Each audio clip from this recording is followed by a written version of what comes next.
scaling Ecom brand to 7, 8, or even 9 figures. Here's the blueprint. Is your ad account shaky? Are you impatient when trying to scale?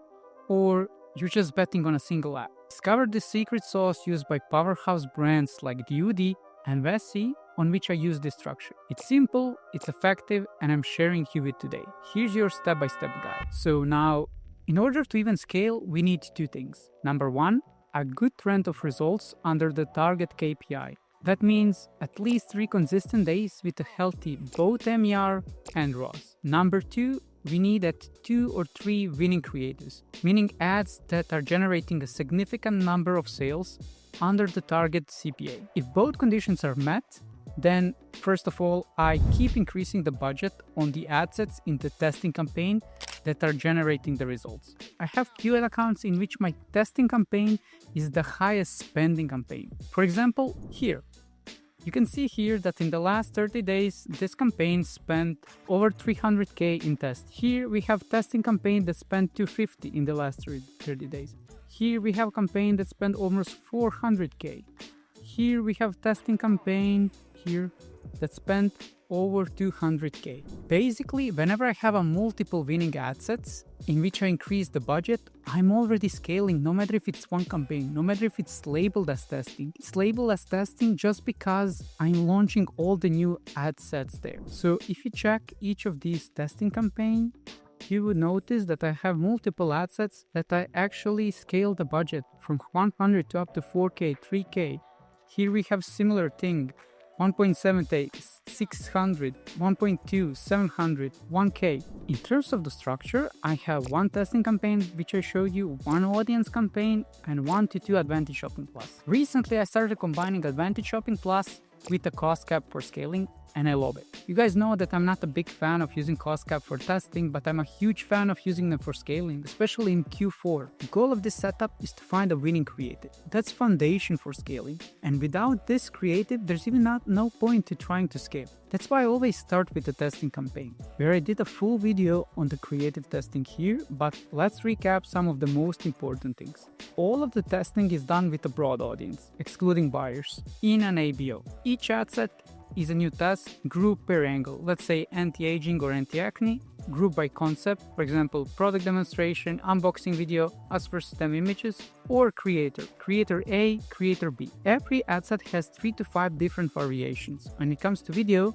it's mostly hook, but sometimes it's the length of a video or a thumbnail. And all the tests are done with one ad copy and one headline. That way, I'm isolating only creative, which has a 56% impact on the performance of the ads. I'm launching all of my tests on Wednesday, as I want the ads to run during the weekend, and performance is usually better. I initially evaluate results after 2 days. Basically on Friday, considering I launched the test on Wednesday. I check if there are some ads with a terrible CPC that I can kill right away, or some ads that suck all the spend but have a very bad performance. After the weekend, I evaluate all the tests on Monday, and I probably by then kill 1/3, scale 1/3, and 1/3 is running with either with a decreased budget or with a less active variations. If I have a winning ad, I import winners to Advantage Shopping Plus, which I mentioned is my second campaign, which is operating on a high budget and it is running only with the winning ads that are using the post ID, which allows me to carry the social proof from the testing to the scaling campaign. But important thing is mentioned that I'm not turning off the winning tests in a testing ABO.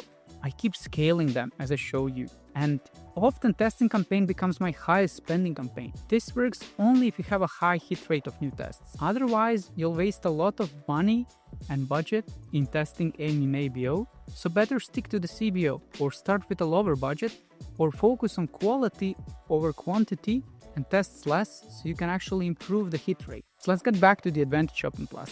I'm comfortable setting a high budget with a cost cap that would spend more if there's opportunities to spend. For example, during the weekends. On the other side, even if it spends a bit more than the target cost per purchase, there's a very low chance that performance would be that bad because all the ads that I imported in Advantage Shopping Plus are only winning ads. So to recap, every time some ad from testing is getting traction and it is recognized as a winner, I import it to Advantage Shopping. That Advantage Shopping Plus is that way refreshed with all the new winners and I let it run each ad at least 3 days before evaluating. But here are some main things to know about Advantage Shopping Plus. Limit the budget for buyers if your goal is to reach new customers. Run on 1-day click or 7-day click attribution setting to avoid over-attribution. Import only proven creatives. Be careful with the catalogs and reels and story ads, as often Facebook can favor them, and launch new Advantage Shopping Plus only for new country, new product, or a new sale event. Now we covered 2 of my main campaigns. In the third part or the third campaign, I test winning ads with some additional interest audiences. Considering most of my tests are done with a broad audience, whenever I have a winning ads, I combine them into a bucket. And bucket for me is a batch of 3-4 ads grouped by similarity. Let's say 4 videos about a specific angle or 3 videos from a specific creator. I then use those buckets with a few additional individual or stack interests. You can see here some of the audience are retailer, generic brands, online shopping, skincare routines. Here I have in the audience campaign, I have some additional audiences like health and wellness, HelloFresh, lookalike, shopping, nurses, shoe insole. Here I have some additional audiences like parents, new stack, smart stack, security stack, alarm stack. So I know you're gonna say, it's 2025, why are you testing interest audiences? But the thing is, I often get lower CPM and better click-through rate. And whenever I have a few winning ads, I like to test them with these additional audiences because that allows me to amplify winners a bit more.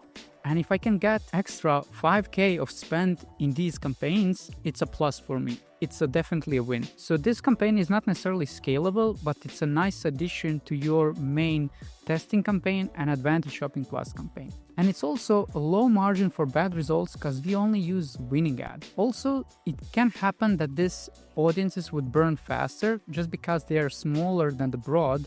But as I said, it's a nice addition to the overall revenue, and often they have higher ROAS than the broad. So I have some ad sets, as you can see, that spend over 100K with the interest audience or lookalike audience. For some of the clients, I have some additional campaigns, like when I'm testing different funnels, if the client doesn't have ability to test that in the backend with intelligence. So for example, one client, we tested different advertorials and I separate them into 3 different campaigns. One for personal story, one for breaking news advertorial, one for listicle advertorials. It doesn't have an impact on the performance that I separated that way, but it's easier for me to track the results. That way I can compare CPM, CPC, click rate, AOV, and conversion rate per funnel. In addition to all of this, for some of the clothing clients, I have a campaign for catalog-only ads, as they tend to perform very well for this type of clients in that niche. For those clients, I found Facebook often pushes the budget to that catalog ad, so I want to isolate. As you can see, the foundation for scaling is 90% based on the winning creative. That's why creative testing is the most important campaign,